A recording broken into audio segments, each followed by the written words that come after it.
One of the best tools for getting into curiosity is the opening question. Opening questions all start with, how might it be if?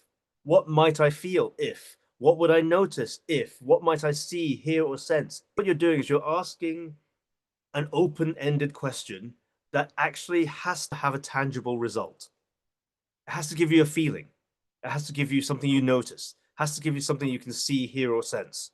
So you're shifting it in such a way that it's not just an open question of what if that were to happen.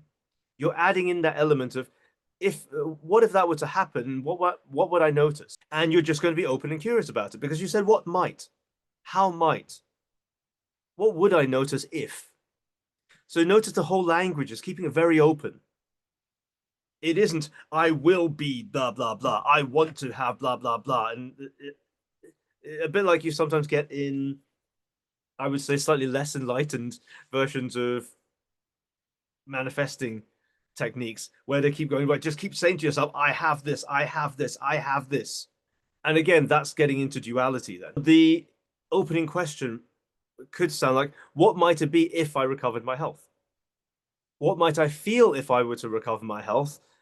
What would I notice if you could, as simple as that, you could just club them together that way. That's the easiest way of doing it. But if there are other results that you have coming out from that, so for instance, for recovering her health, she's talked, one of the features for her is getting her health back to pre-2012 or pre-2013 levels. So it might be, what might I see, hear, or sense if my health were to get back to pre-2013 levels? It really can be as simple as take one of these headings down here on the right-hand side of the screen and connect it to the sentence that you've already got. It could be just be as simple as that. So start with the how and what might question. How might it be? What might it feel, etc. Add in the tangible response that you're requesting. How might I feel if I got X, Y, Z? What might I notice if?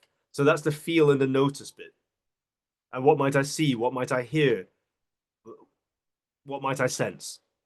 This starts off with the how and what might. Then you've got the tangible response, the sensing, the feel, see, notice thing, and then note down the opening question for that intention. The things that you want to put in your opening questions should be in the positive. They're the things that you actually want to have, not the things you're trying to avoid. Try not to go down the route of answering the question for yourself. Practice just asking, what would it be like if? Oh, how would it feel if when I get into this car park, I get the ideal parking spot? What would it be like if on the journey to work today, all the lights were green for me? You might not get it, and you accept that you might not get it, but you're just being curious. Yeah, but what might it be like if I did get it? So you're opening up the possibility.